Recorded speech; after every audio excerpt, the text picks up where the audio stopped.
most respected dignitaries on the dais, Dr. P. Das, Dr. A.K. Singh, the Vice-chancellor of Central Agriculture University, Jhansi, Dr. Veerbhadraya sir, Dr. Venkat Subramaniam, Dr. Prabhu Kumar, and my friend Dr. Gangadharappa and Dr. Ishwarappa, Dr. Sadamateji from Planning Commission, erstwhile Planning Commission, Government of India, Dr. Nagaraj, Dr. Adhikari, Dr. Shivamurthy, Dr. Nataraj, and host of dignitaries sitting in the auditorium, and the participants, and my colleagues from both US Bangalore, US Dharwad, and other foreign universities, not only in Karnataka, but also across the country. Thank you very much. I must thank Dr. Gangadharappa and Dr. Ishwarappa being pestering on me to be present this morning, speaking to you, and some of the initiatives which US Dharwad took on the entrepreneurship development when I was the Vice-chancellor, and also when I was the team leader of the World Bank funded NHEP IDP project at US Dharwad.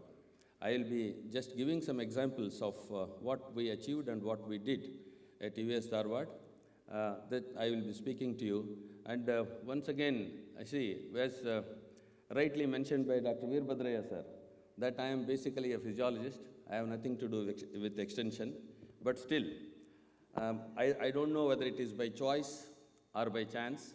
I happened to be the director of extension for 15 months at US Dharwad before I went to ICR as Assistant Director General, ADG. And even our DDG extension also was here, Dr. Gautam.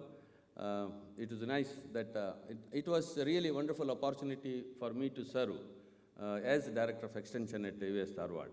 And one thing I would like to mention, there are only, I think, a few people here. The extension in university systems, you know that it is, we have the TRE system, T first, R second, E third. That is extension. The people who are not fitted into either teaching or research, they are thrown away in the extension. But that should not be the case, and that is not the case. That's what I try to sensitize the people in the extension, Directorate of Extension, when I took over as the Director of Extension.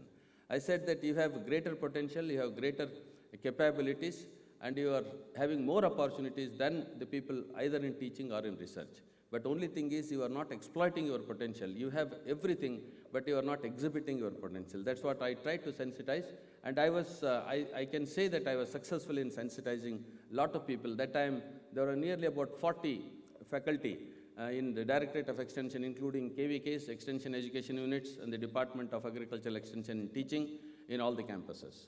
This is what is my brief background about my association with the agricultural extension. And again, I gave importance for agricultural extension because when I became the Dean Agriculture in 2008, I started improving the departments. I started with agricultural extension because I know that department is neglected by many of the people. I said I will give first priority for the agricultural extension. I know the importance of agricultural extension. And now at Samskriti University, we had, before I joined, we had the master's program in agronomy and horticulture. And this year, I started master's program, started with agricultural extension, agricultural statistics, and agricultural economics. I know the importance of these social sciences in biological sciences, social sciences in agricultural sciences. So that's how we have to, it all depends on how we take the things. Not just every subject is important, every faculty is important. I'll come back to the subject. Already I have been cautioned by the chairman that I should wind off in 15 minutes. I'll try my best to wind off in 15 minutes. Yes, sir. First slide. Next one. Next one. Why we need to go for, the topic given to me is enterprise diversification for enhancing productivity and farm income. And I have a couple of slides to just highlight why the diversification of the enterprise is important. And you know that the country is full of small and marginal farmers, which account for nearly 86%, and the proportion of land which these small and marginal farmers have is only 46%, 44% of the total arable land. And the area under food grains, gross cropped area, it has come down from 16.78 to 11.62% between 1970 and 2020 in the span of 50 years, and this gross cropped area has come down. But where this gross cropped area has increased, the gross cropped area increased in the high value crops, particularly in the horticulture crops, vegetables, fruits and other things, and it increased from 14% to 27%. Next one, please. The cereals, pulses and oil seeds, they account for the major food grain production in our country, which occupy 77%, but they only contribute 46%. On the contrary, the high valued crops, as I mentioned about the horticulture crops and the vegetable crops, they contribute 43% from only 20% of the gross cropped area. And the marginal small farmers, and they have basically the cereal based crop production. And the next 20 years, the rate of increase in the food grain production has to be at the rate of 5.5 million tons per year, because in the next 10 years, we are going to have approximately about 345 million tons of food grain production to feed the burgeoning population in our country. The next one. And from this kind of an agriculture, it is unable to get sufficient income to sustain the farm families. And another important factor which is contributing for necessity for the diversification is the climate change. And we used to read in the newspaper, we used to read, hear from the news that the climate change is happening, but we're really experiencing the climate change now. The kind of temperatures which are increasing and the floods, droughts which we are experiencing, that is the indication of the climate change. And the demand for, as I mentioned, the demand for food grain would increase from 345 to the present to 345 million tons. Next one, please. Next one, please. Dr. Das Saab and also Dr. A.K. Singh Saab, they mentioned about the food grain production in the country and where India stands first in many of the largest producer of milk, pulses, jute, rice, wheat, sugarcane, and so on. Under the scenario of chronic or disguised unemployment, high-valued crops are sometimes more labor-intensive and also they generate more income. But whereas the low-value crops, they don't require much of the labor-intensive and also generate less income. Next one. As far as the enterprise diversification is concerned, Government of India has given a lot of importance for the startups, and so also Government of Karnataka was the first to draft the policy on startups in the country. And the startups is not a new thing, but the startups are there in agriculture sector, in engineering sector, but in agriculture, the startups have started coming up, and the governments successively are giving a lot of boost for these startups. And as far as the experience of US Dharwad is concerned, I have categorized this into three categories. One is the enterprise diversification through student startups. Another one is through diversification in the farmers' fields. And the third one is through RQVY Raftar scheme. I mentioned that US Dharwad, during my time as a Vice-chancellor, we could get 25 crores from the World Bank under NHEP IDP, and also I could get more than 7 crores under RQVY Raftar. And the second part of the farmers' field, this was funded by the private company under CSR grants from CISA Goa. Dr. Dolly, who is my co-author, is present here. He was the principal investigator of that project. Next one. Okay, you know what is the diversification agriculture? We have to go in for all the components of agriculture. Agriculture, horticulture, livestock, honeybee, vermicompost, food processing, value addition, which my earlier speakers spoke in length about the value addition and the secondary agriculture. Next one, please. The enterprise diversification, again, we are giving importance for the integration of various enterprises. Integration, as I mentioned about the farming, which comprises of the value addition, consultancy services, the processing, and so on. Next one. Both, when you combine agriculture with enterprise, it becomes agripreneurship. Next one. And the case study of the students under World Bank funded project, I have some of the case studies, nearly 10 to 11 case studies are there. Next one. And this importance of entrepreneurship was recognized by the Indian Council of Agriculture Research, Agricultural Education Division in the 5th Dean's Committee recommendation itself. They introduced a special course, AEX 301, which deals with entrepreneurship development and business communications, which all the students at the third year or the final year, they have to undergo this course. Next one, please. In addition to that, again, in the 5th Dean's Committee recommendations, we introduced a student ready program. This ready is nothing but Rural Entrepreneurship Awareness Development Yojana. Again, in the final year, final semester, the students have to register for student ready program, which comprises of 20 credits. Next one. And this student ready program comprises of RAVE. Earlier, before the 5th Dean's Committee recommendations, we had a RAVE program of 2 months for the undergraduate. But now again, this student ready program comprises of not only RAVE, but also the experiential learning for entire semester of nearly 20 credits. They have to register for experiential learning. And again, the in-plant training or the industrial attachment is also a part of student ready program, as all of you are aware, and you have undergone this system, or maybe you are teaching to your students now. Next one. And why these things have been introduced?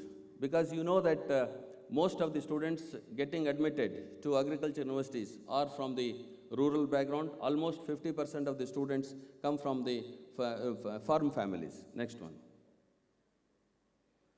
The initiatives which we took under NHEP, we organized several entrepreneurship development programs in all the campuses of the university, in Dharwad, in Hanmanmatti, in Vijaypur, and in Sirsi campuses. I must really compliment my associates who organized these programs. Again, I would like to mention the name of Dr. Dolli, Dr. Ashalata, Dr. Vasudev.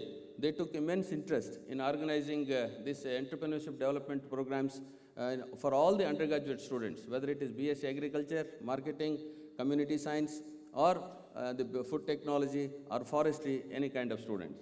And the idea was we gave the orientation to the students for 1 day with some experts, and then idea generation, we asked the students to generate ideas, and then the pitch-in idea program was organized, and then the university funded under NAHEP, and also wherever there was no provision under NAHEP, we took a special interest in providing grants from the university funds, from the research grants to the students for the prototype development, and also come out with ideas for the entrepreneurship development, and then the commercialization. And we are in the process of commercialization of some of the prototypes which the students have developed. Next one, please. Again, the process, the Ideathon, a platform to pitch in ideas, and in that 36 ideas were shortlisted, 70 ideas were presented, out of which 36 were shortlisted, and 13 groups are already working, and 11 groups have come out successfully with their prototypes or the technologies. Next one.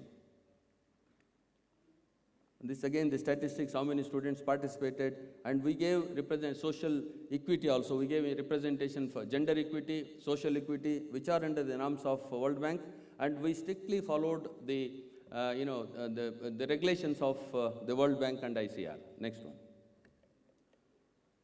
This gives the distribution of the students to different groups. Next one. Idea to prototype development, these are some of the examples. Because we know that in the nursery, we use cocoa pit. Cocoa pit, the students felt that because of the cocoa pit, again, the details are there, which I will be showing the photographs. And the idea was the corn cob, which is wasted or it is burnt. And the students came out with an idea of using the corn cob in place of the cocoa pit, and it became successful, and we are going to commercialize this technique. Next one. The students also involved in preparation of nursery media and testing of various products which they developed, and eco-friendly maize papers were developed, and their products we also develop. Next one. The food processing and the mechanization, I have the different sites for each one of them. I will show next. The animal feed, next one. ICT also our students utilized, and then the softwares they developed, and next one. Okay, this is the ideas which the students developed as a part of the entrepreneurship development. And one is the cocoa pit. I said the coke cannot be utilized, reused because of the microbial growth, and that corn cob can be used because it is very cheaply, or it doesn't cost anything at all. The next one. The second one is areca nut flavored confectionery products, because you know that the areca nut is consumed, is chewed in most part of the state, not only in most part of the state. If you go to northeast, a lot of people use areca nut also. The major problem in areca nut is spitting. So in order to develop some kind of a mechanism, the students developed some chocolates out of the areca nut, and many people in those traditional areas where areca nut chewing, they stopped and they started eating the chocolates which our students prepared. And I have given the due importance for the students who developed this technology. And the names of the students, most of them are from the final year students. Next one. The spot sprayer, this is again the weed. The weeding is a major problem, and now almost 30 to 50% of the yield loss we get because of the infestation of weeds, and getting labor is a major problem. And we have, because the government of Karnataka, sometime back when I was the registrar in the university, and we tried to develop robots for the weed control, but still the process is not successful. Government of Karnataka tried to collaborate with Indian Institute of Science and other IITs, but still we have not come out with the robot-controlled weed control. Once if you have that robot-controlled weed control, certainly our productivity can be very much enhanced, and the labor cost can be reduced to a greater extent. Next one. The weed seeker, an innovative sensor. It is all the sensor-based. Once if we feed, we develop the sensor, and then it can identify only targeted weeds. Because in robots, it so happens that if it goes on pulling the crop, then the farmer is gone. So that's how we have to be very careful. The reason why the robots have not been successful is because we have not been able to pinpoint exactly, because many a times it so happens that these sensors which are developed are also equally sensitive for the croplands. That is a major problem which we have with these sensors. Next one. Then Kodo feeds, that is pupa-based poultry feed. We were discussing since yesterday. I was in the meeting of the Central Silk Board. The major problem is the pupae which comes out of the reeling of the silk, and that it creates a lot of environmental hazards, and it is not being used, it is thrown. And our students started taking the technology from the Central Silk Board and also CFTRI. CFTRI has come out with some of the technology in association with the Central Silk Board and CSTRI Mysore, that they are developing some cookies out of these pupae.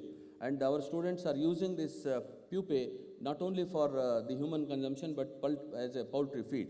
Because poultry feed also is becoming very expensive, and this is thrown out, and it doesn't cost anything. And if you develop this, it will be a wonderful boon. Next one. The team members. Next one.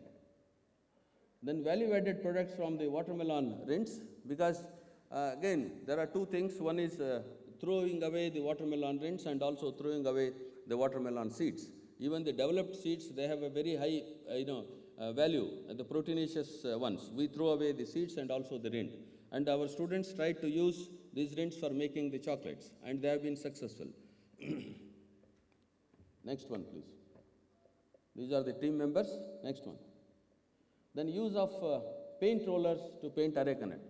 Probably you might have seen wherever there is areca nut plantation, now the areca nut plantation is increasing like anything, and the farmers are getting a good benefit, good profit out of the areca nut.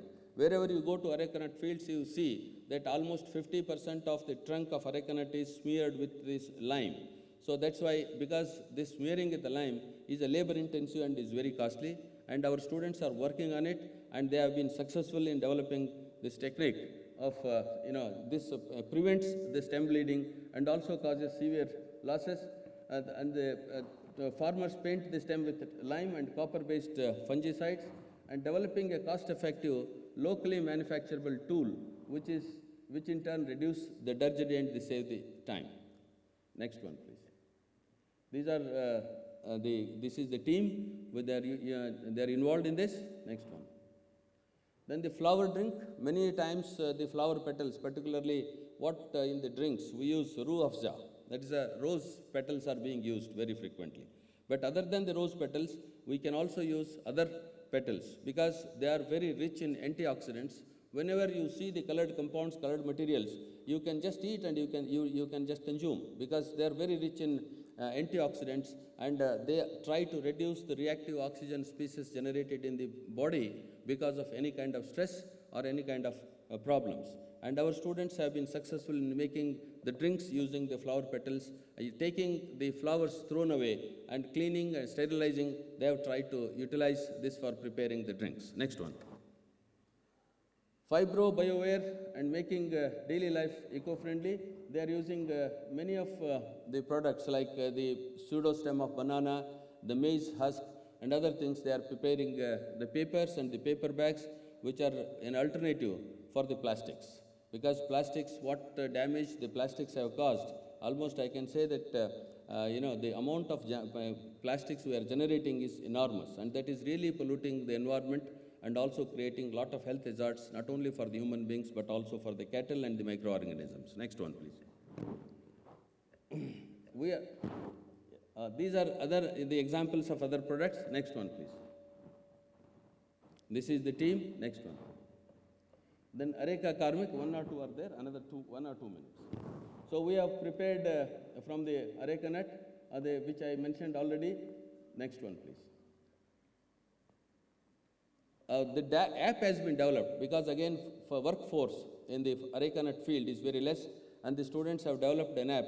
Using that app, they can locate where the workers are there and where the farms are located. And then, like, we use Ola or Uber app, that app can be used and then locate both the owners can locate the laborers, and the laborers can locate the farms where they can get an employment. Next one.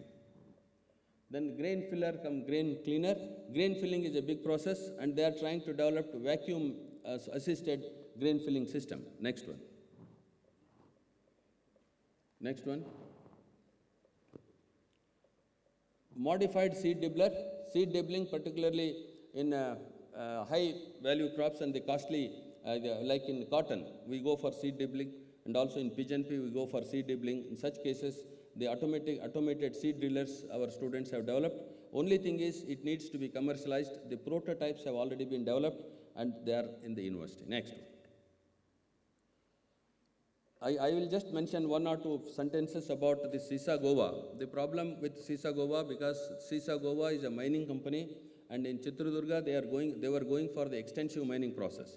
And rehabilitating the farmers located in the mining areas was a big problem, and they tried to find an alternative for these farmers. And Dr. Dolly and his associates, then they took up this project, and they have been successful in rehabilitating the farmers located near the mining areas and improving their family income and also the health status. I will not go into the details. This is the gist of the project which we did as far as utilization of enterprise diversification. They went for the micro enterprises, they went for integrated farming systems, different kinds of integrated farming systems using dairy, poultry, forestry, agriculture, and so on. And we have given the statistics in the next slides. There is a statistics which of the model farming system is more effective for increasing the income of the farmers, particularly in the mining areas. Next one, next few slides, you can just glance. Next, next, next, next, next. Then the last one is the enterprise diversification through RQA Raftar. I again would like to mention few sentences of this because I have listed the funding which we did under this project, RQA Raftar. We got nearly 7 crores under RQA Raftar. There are 2 stages of funding. One is the seed stage funding and pre-seed stage funding. In the seed stage funding, the maximum amount given is 25 lakhs, and this is only for the innovation. So whatever the innovation which the farmers does, and particularly with respect to agri-related products and the enterprise diversification. We identified nearly almost about 60 to 70 groups have been identified, and we have funded various amounts ranging from 5 lakhs from pre-seed stage to 25 lakhs to seed stage. Again, there is a committee headed by the Joint Secretary, Ministry of Agriculture and Farmers Welfare, Government of India, where I was also a member in the committee. We selected the groups, entrepreneurs across the state, and then we gave nearly about 60 to 70, and everyone is prospering well and everyone is surviving well, and they have made a profit. It is a grant, it is not a loan. And only thing is, it has to be periodically reviewed by the university and also periodically reviewed by Government of India, and that project very successfully implemented. And looking to the success of this project has been extended for one more term, maybe next couple of years. We are going to have more entrepreneurs in agriculture. So there is lot of scope for entrepreneurship development in agriculture, because you know that agriculture means it is agricultural sciences. It encompasses all the things like veterinary, food technology, sericulture, everything, forestry, everything. So we have to give importance for the entrepreneurship development, and the universities should take up interest, and especially Dr. Das was mentioning about how to strengthen the extension machinery. Extension machinery needs to be strengthened, and the models have to be developed. Models for various states, models for various systems have to be developed, and it is the extension people, and with the help of other scientists, you can develop wonderful models. And these models, like you might have seen, the model developed in Israel. Many of you might have visited Israel. I happened to visit Israel, and I could see the model. The extension is so strong in these countries, though it's a small country, but the extension, because of the very strong extension machinery, they are able to beat even the America and many of the leading nations in the world. So that kind of, because we have no dearth of manpower, we have no dearth of resources, but only thing is mindset. We have dearth of mindset, and if we change our mindset, certainly work in that direction, I can very proudly and confidently say that we can be second to none. Thank you very much.